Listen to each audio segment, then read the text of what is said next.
pas le choix, un voyageur sévèrement raillé à l'aéroport international d'Alger. Les réseaux sociaux sont connus pour leur capacité à amplifier les messages et à les diffuser à grande échelle, mais ils peuvent également être impitoyables envers les personnes qui commettent des erreurs ou des maladresses. Cela a été le cas pour un voyageur qui a été sévèrement moqué après avoir posté sur Facebook à propos de sa visite à l'aéroport d'Alger.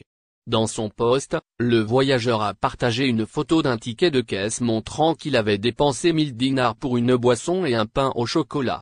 Il a légendé sa publication en disant qu'il n'avait pas le choix car il avait soif.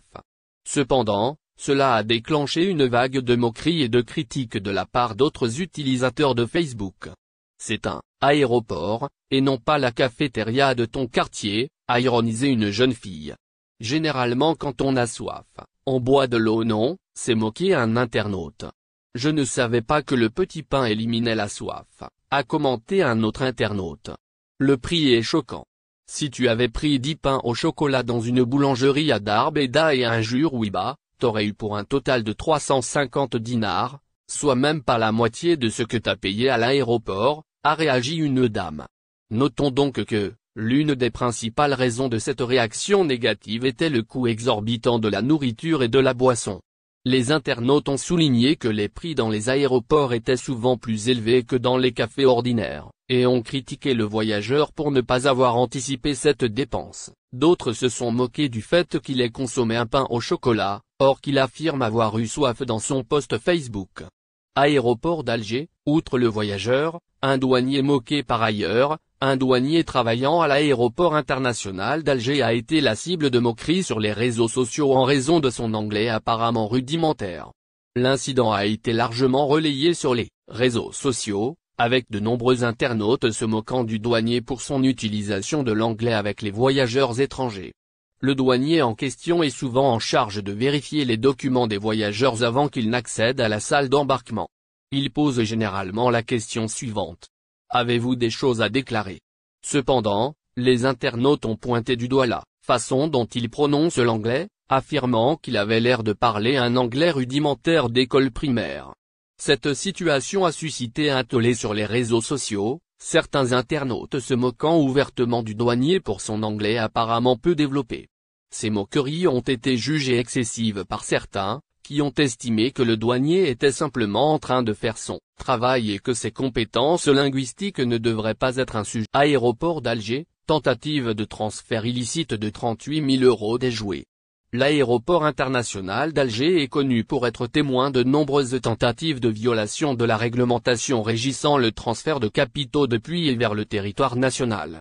La plus récente, implique un agent douanier de la même enceinte aéroportuaire, mais aussi une commerçante de cabas.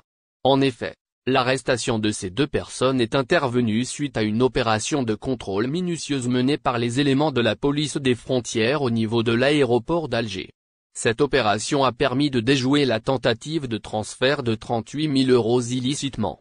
Transfert illicite de capitaux, 2 personnes arrêtées à l'aéroport d'Alger grâce au contrôle des bagages de la suspecte. Les éléments de la PAF ont découvert la somme de 25 000 € cachée dans une poche intérieure de sa valise, mais aussi la somme 13 000 € scotchée et dissimulée dans un autre endroit de la même valise.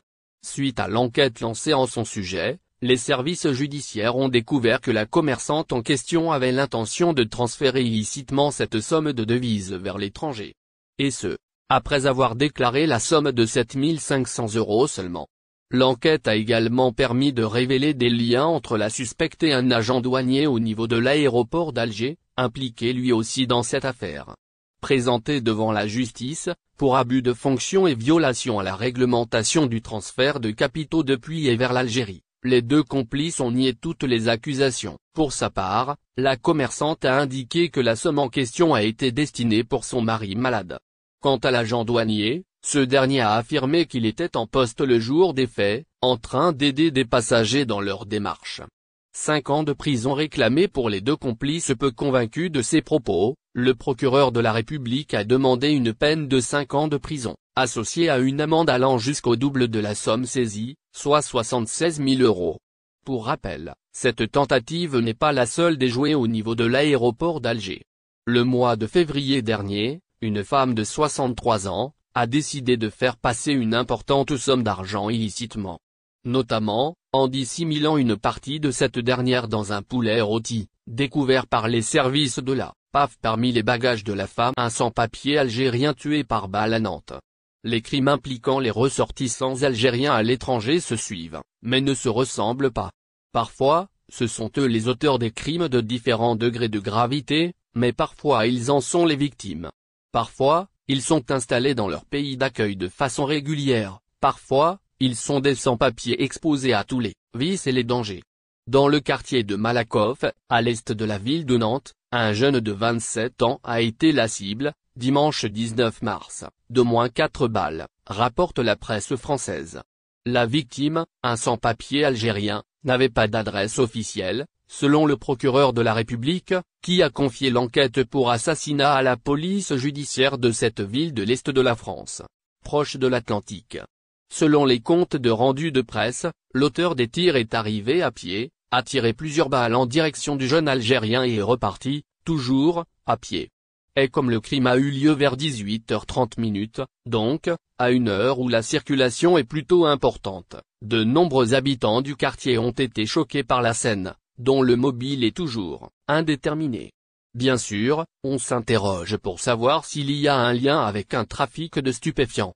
Mais nous ne pouvons pas l'affirmer à ce stade, a précisé le communiqué. L'Algérien assassiné était connu des services de police selon la même source. L'Algérien, tué sur le coup, était connu des services de police et de la justice. Il a été interpellé un mois plus tôt pour de la vente de tabac à la sauvette en centre-ville de Nantes. Il devait aussi comparaître en Aix-en-Provence pour des faits de vol. Le procès devait avoir lieu en juin prochain. Pour rappel, ce meurtre a eu lieu le même jour que celui d'un autre Algérien tué par balle à Montréal, au Canada. Âgé de 18 ans, la victime a succombé à ses blessures après son admission à l'hôpital. Il a eu lieu également le lendemain d'un autre crime dont s'est rendue coupable une ressortissante algérienne dans la ville de Meaux, en Seine-et-Marne, située à environ 50 km à l'est de Paris, en France. Elle a poignardé à 3 reprises l'homme de 58 ans qu'il hébergeait depuis une Algérie-Maroc, le dernier appel à la guerre d'Abdelmadjid Tebboune. Le président algérien Abdelmadjid Tebboune s'est exprimé sur la situation entre l'Algérie et le Maroc dans interview lunaire à une chaîne étrangère. En parlant du royaume, le chef d'État algérien a déclaré que les relations entre les deux pays ont atteint un point de non-retour.